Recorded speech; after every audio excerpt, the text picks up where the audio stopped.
안녕하세요. 리치투게더의 OK부동산 김소장입니다. 지난 주말 전국을 강타한 태풍 링링이 지나갔는데요. 비바람이 겁나더라고요. 뉴스 보니까. 모쪼록 우리 구독자분들, 시청자분들은 아무쪼록 아무 피해 없으시길 바라겠습니다. 오늘은 원룸 투자 매뉴얼 제6강 원룸 잘 사는 방법, 원룸 싸게 사는 방법, 어떤 원룸이 좋은 원룸인지 이런 내용들을 설명을 해드리겠습니다. 우리가 앞서서 제가 말씀드렸던 게 법규 일반이라든가 원룸의 수익률 내용들, 그리고 취득세 개정안들, 그리고 매도인 이야기, 그리고 대구 원룸의 히스토리, 각 지역별로 세분화시켜서 말씀을 드렸습니다. 많은 내용들을 말씀을 드렸고요. 그리고 지난번에는 우리가 이제 원룸을 구매할 때 실질적으로 중요한 구매 전 가져야 할 마인드에 대해서 말씀을 드렸습니다. 사실 지금까지 내용들이 저는 굉장히 중요하다고 생각을 합니다. 근데 제가 이제 우리 고객분들을 만나 뵙게 되면 사실 설명을 잘 안 드리려고 하세요. 매운을 보기를 원하시고, 근데 그렇게 되면 서로가 좀 힘들더라고요. 저희들 입장에서는 결정도 잘 안 나고요. 고객분 입장에서도 다 좋아 보이는데, 다 잘 지어놨는데 어떤 게 좋은 매물인지, 나한테 필요한 건 어떤 건지 이런 부분들을 잘 모르시는 것 같더라고요. 그러다 보니까 당연히 결정이 안 나고요. 그래서 좋은 매물도 빨리빨리 팔리고 나면은 없으니까 그런 부분이 좀 아쉬운 것 같습니다. 그래서 오늘은 우리가 원룸을 살 때 어떤 부분이 지금 정말 중요한지 그런 내용들 제가 준비해 봤습니다. 오늘은 제가 내용 준비하면서 도면에 대해서도 좀 말씀을 드리려고 해요. 제가 방을 안내를 하면서 세입자 방이라든가 주인세대 같은 경우에도 이 방은 몇 자입니다. 몇 자기 때문에 큽니다. 평범합니다. 좀 작은 것 같네요. 이런 여러 말씀을 드렸는데 그런 부분도 제가 도면을 보면서 구체적으로 설명을 드리겠습니다. 오늘 강의도 기대해 주시고요. 이제 자료 보면서 설명 이어가겠습니다. 원룸 투자 매뉴얼 제6강 원룸 잘 사는 방법, 어떤 원룸이 좋은 매물일까? 먼저 제가 볼 때 제일 먼저 우리 고객분들이 아셔야 될 거는 용도지역이라고 생각을 합니다. 용도지역. 개념이 굉장히 많이 있습니다. 주거지역, 상업지역, 공업지역 이런 개념들이 있고요. 그리고 여기에서 추가적으로 건폐율과 용적률까지 설명을 드리겠습니다. 잘 한번 보시죠. 먼저 용도지역은 주거지역이 6개, 그 다음에 상업지역이 4개, 공업지역이 3개, 그 다음에 녹지지역, 관리지역들 이런 거 있는데 우리가 보는 원룸은 사실 그런 부분은 중요하진 않고요. 결과적으로 가장 중요한 거는 주거지역과 이제 주거지역과 상업지역, 한 공업지역 정도까지가 중요한 것 같아요. 건폐율이 다 다릅니다. 우리가 이제 제일 상위 건축법이 있고요. 우리가 실질적으로 적용받는 거는 대구광역시 도시계획조례에 있는 건폐율 용적률이에요. 그래서 실질적으로 우리한테 중요한 개념은 이거라고 보시면 됩니다. 이거라고 보시면 되고요. 그리고 추가적으로 말씀드릴 게 여러 용도지역 중에서 준주거지역 하고요. 그리고 상업지역, 공업지역 같은 경우에는 일조권의 영향을 받지는 않습니다. 참고하시고요. 그 다음에 제가 건폐율 말씀드릴게요. 건폐율이라는 게 뭐냐면 한 층에 건축 가능한 비율이라고 보시면 되는 거예요. 예를 들어서 2종 일반 주거지역일 때 여기 왼쪽에 보시면은 2종 일반 주거지역의 건폐율은 60%죠. 그러면 예를 들어서 땅이 이렇게 100제곱미터가 있다. 100제곱미터가 있으면은 최대 건물을 지을 수 있는 면적은 60제곱미터가 되는 거예요. 간단하죠? 이게 건폐율 개념입니다. 그래서 이제 우리가 보통 허실 있다라고 표현을 할 때는 물론 허실 있다라는 표현도 여러 개념이 있을 수 있지만 일반적으로는 이렇게 건폐율을 다 찾아먹지 못하는 건물을 보고 허실이 있다라고 표현을 합니다. 그리고 두 번째로 용적률을 말씀드리겠습니다. 용적률은 사실 우리가 아파트 지을 때 굉장히 유리합니다. 용적률이 좋으면요. 왜냐하면 이게 최대로 건축 가능한 비율인데요. 결과적으로 높이와 관련이 있습니다. 한번 볼까요? 2종 일반 주거지역의 용적률은 여기 보시면 220%예요. 220%. 그러면 이렇게 땅이 100제곱미터가 있다면은 총 총 면적을 220제곱미터까지 지을 수 있다는 거예요. 그러면 이렇게 오른쪽에 볼까요? 여기 보시면은 1층에는 60제곱미터, 2층에 60제곱미터, 3층에 60제곱미터, 4층에 40제곱미터. 이렇게 해서 이걸 전부 다 합산하면 220제곱미터가 나오는 거예요. 이런 개념이 용적률이라고 보시면 됩니다. 왼쪽에 도시계획, 대구 도시계획조례상에 주거지역과 상업지역, 공업지역의 건폐율 용적률이 조금 다른데요. 조금 다른데 이런 부분은 참고해서 보시면 좋고요. 그리고 일반 상업지역 같은 경우에는 많이 보시는 지역인데요. 여기가 건폐율이 70%로 되어 있는데 일반 상업지역이면서 방화지구에 속해 있으면 80%까지 지을 수 있습니다. 그래서 우리 고객분들 어떤 매물을 보실 때 이 매물은 알차게 잘 지어졌나, 허실이 없나, 이런 부분을 보실 때는 건축물 내장을 확인하시면 건폐율이 몇 프로인지 나옵니다. 그런 부분 참고하시면 좋을 것 같습니다. 제가 원룸을 늘 말씀드릴 때 원룸이 굉장히 좀 복합적인 부동산이라는 표현을 말씀을 많이 드렸어요. 우리가 원룸을 볼 때는 여러 요소를 제가 봐야 된다고 말씀드리는데 제가 볼 때는 일반적으로 제일 중요한 게 이 세 가지라고 생각해요. 입지, 매매가격, 수익. 사실 입지란 개념은 좀 추상적인 개념이라고 해야 될까요? 뭐 초역세권이라든가 뭐 역세권도 물론 포함이죠. 뭐 상권이 좋다라든가 뭐 수요가 많다라든가 뭐 이런 여러 가지 측면을 봐야 되고요. 그리고 매매가격 같은 경우에는 우리 인터넷에서 디스코라든가 밸류맵이라는 사이트를 검색하시면 실거래가를 조회하는 사이트가 나옵니다. 그렇게 해서 그 동네 안에서 이 매물이 적절한 금액인지 상대적인 비교를 제가 늘 하라고 말씀을 드리거든요. 원룸은 땅값이 제일 중요하고요. 땅값이 바로 옆에 땅이라 하더라도 땅이 어떻게 생겨 먹었는지에 따라서 또 이걸 팔았던 분이 얼마나 급한지에 따라서 매매 가격은 차이가 날 수가 있습니다. 사실 건축비 차이는 제가 늘 말씀드리지만 평당에 1, 20만원도 차이가 잘 안 납니다. 그렇기 때문에 실질적으로 매매 금액의 차이가 나는 것은 제가 땅값이라고 말씀드렸죠.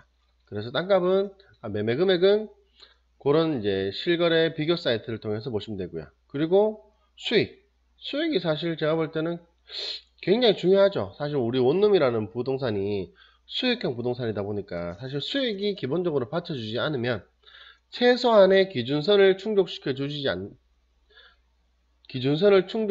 않는다면 아무리 좋은 위치에 아무리 좋은 매물이라도 그 매물은 팔리지 않을 겁니다. 그리고 완성도는 뭐 얼마나 좋은 자재로 이쁘게 잘 지었냐 뭐 이런 걸 보시면 되는 거죠. 한마디로 우리 보면은 집 잘 지었네, 좋은 거 많이 썼네, 이런 표현들 하실 때 있지 않습니까? 그런 거 보시면 되고요. 그 다음 내부 구성은 이제 뭐 원투 쓰리룸이 있는데 이게 어떻게 비율로 섞여 있느냐, 원룸이 많으냐, 투룸 쓰리룸이 많으냐, 이런 거 보시면 되고, 그 다음 크기 같은 경우에는 이제 좀 비교를 하셔야 되죠. 왜냐하면 어떤 땅에 있을 때 예를 들어서 100평짜리 땅이라면 안에 내부 구성이 굉장히 다양해지는데요. 60평짜리 땅이라든가 70평짜리 땅이라든가 이런 거는 사실 구조를 아주 다양하게 할 수 있습니다. 그렇기 때문에 그 구조를 보시면서 뭐 원룸 비율이 높은지 투룸 비율이 높은지 쓰리룸 얼마나 있는지, 이거는 제가 매물마다 제가 설명을 드리고 있는데 이런 부분 중요합니다. 이건 제가 조금 이따가 도면을 준비했으니까 제가 도면 보면서 다시 설명드리고요. 그 다음에 사실 제가 볼 때는 이제 우리 원룸은 크게 중요하지는 않은 개념이라고 생각하는데 학군을 보려면 사실 저는 수성구 아파트를 사야 된다고 생각을 해요.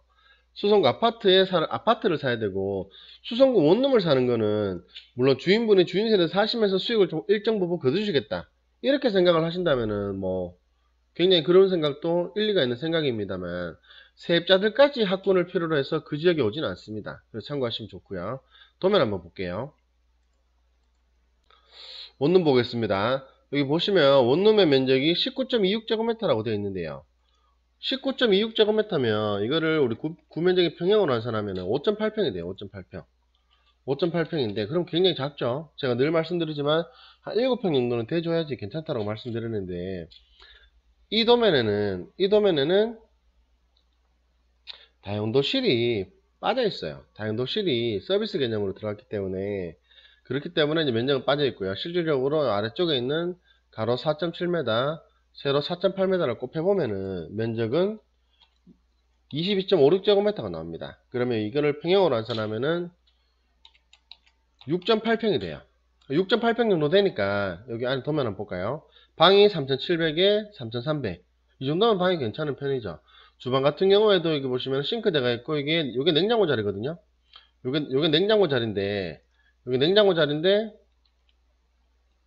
냉장고도 이렇게 싱크대 옆에 갈 수 있고, 사실 원룸은 사실 크게 볼 건 없으시고요. 냉장고가 싱크대 옆에 있는지 아니면 이렇게 방으로 들어오는지 이런 부분들을 보시면 좋습니다. 원룸은 일반적으로 이렇게 보시면 됩니다. 그리고 투룸 볼게요. 투룸 같은 경우에는 이제 이렇게 거실과 침실이 따로 있는데, 거실 사이즈를 요쪽 편에 뭐 소파를 놓는다든가 TV를 놓는다든가 이런 공간이 나오냐 안 나오냐, 이게 중요합니다. 그러면 요 위에 사이즈를 보시면 3500이죠 12조 가까이 되는 거죠. 그러니까 11자 이상은 대줘야지 이렇게 거실 공간을 활용할 수가 있어요. 이 투룸 같은 경우에는 사이즈가 굉장히 많이 큰 편이에요. 사이즈가 얼마냐면, 현관 빼고요, 이게 제가 지금 가로 세로를 곱하다 보니까 여기 현관 쪽이 좀 잘렸는데 현관 빼고 12평 나오더라고요. 굉장히 큰 편이죠. 39.53제곱미터, 이게 12평이거든요 그래서 이런 투룸을 좀 눈에 익혀 놓으시면 좋은 것 같아요. 여기서 추가적으로 들어가는 거는 이쪽에 뭐 붙박이장 정도, 요렇게 요 정도 들어가주면은 사실 투룸으로서는 더할 나위 없는 그런 최상의 투룸이 됩니다. 그 다음에 3룸 볼게요. 3룸 같은 경우에는 이제 요런 구조가 아주 요즘에 나오는 일반적인 구조인데, 57.57제곱미터면은 평수로 따지면은 17평이 넘습니다. 굉장히 큰 3룸이죠. 거실도 4000, 안방도 3600에 3400. 작은 방 같은 경우는 조금 작긴 하지만 이렇게 돼버리면 거실도 제대로 활용하고 주방도 분리되어 있고 안방도 크고, 우리가 흔히 얘기하는 12자짜리 농이 12자가 아니고요 10자 반이거든요. 10자 반이라고 하면 3m 15입니다 그러니까 3400, 요 라인이 3400이기 때문에 충분히 넣을 수 있는 그런 구조가 되는 거죠. 요런 3룸도 이 정도 3룸이면 아주 좋은 3룸이라고 보시면 되고요. 요런 거 눈에 익혀 놓으시면 좀 좋습니다. 그리고 주인 세대, 요 도면에서는 주인 세대 전에 먼저 3룸 하나 더 볼게요. 요런 3룸이 좀 옛날에 좀 일반적인 형태였어요. 일반적인 형태. 여기 보시면은 현관을 들어와서 여기가 거실이고요. 그리고 여기가 안방, 여기가 작은 방, 요렇게 주방이 분리가 되어 있지는 않은 거죠. 분리가 되어 있지는 않다 보니까 요런 3룸은 좀 예전 3룸 스타일이에요. 요런 것도 눈에 익혀 놓으시면 좋습니다. 그리고 주인세대 볼게요. 주인세대가 보시면 면적이 84.69제곱미터로 되어 있죠. 이 집의 주인세대는 굉장히 큰 편이에요. 제가 계산해 보니까 약 한 120제곱미터 정도 나옵니다. 그렇게 되면 실평수가 36평이 넘어가는데요. 그리고 이 집 같은 경우에는 여기 안방 같은 경우에 여기가 안방이거든요.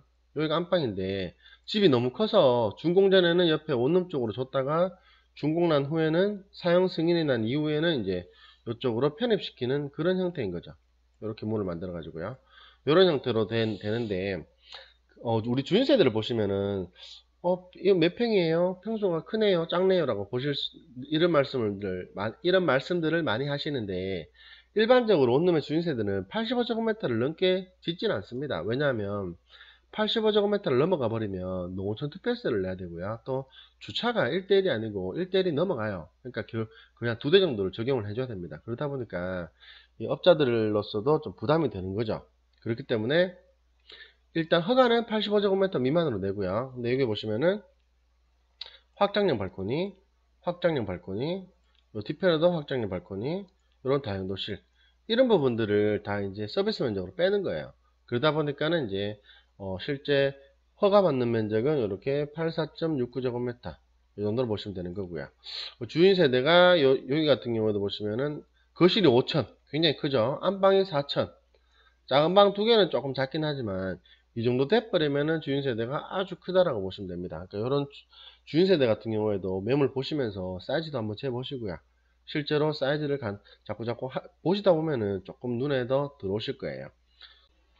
요렇게 도면 보고요. 그 다음에 다시 화면으로 가겠습니다. 이런 여러 요소들 중에서 사실 우리는 제일 중요한 거, 나에게 제일 중요한 거, 이걸 찾는 거예요. 나한테 제일 중요한 요소, 요걸 찾는 게 결과적으로 우리가 궁극적으로 할 일입니다. 그러면 그 제일 중요한 요소를 찾으면 그 요소에는 우리가 가산점을 줘야 되는 거예요. 가산점을. 그래서 종합점수가 높은 매물을 찾는 게 결과적으로 우리가 할 일입니다. 매수인 분께 딱 맞는 매물을 찾는 게 궁극적인 목적인 거죠. 근데 우리 고객분들 일반적으로 보면은 위치가 좋고 매매 금액이 싼 거 없냐라고 말씀을 하시는데, 이거는 사실 반비례 관계예요. 이런 반비례 관계이기 때문에 위치가 좋으면서 매매 금액이 싼 거는 있으면은 골목 안 찝을 거고요.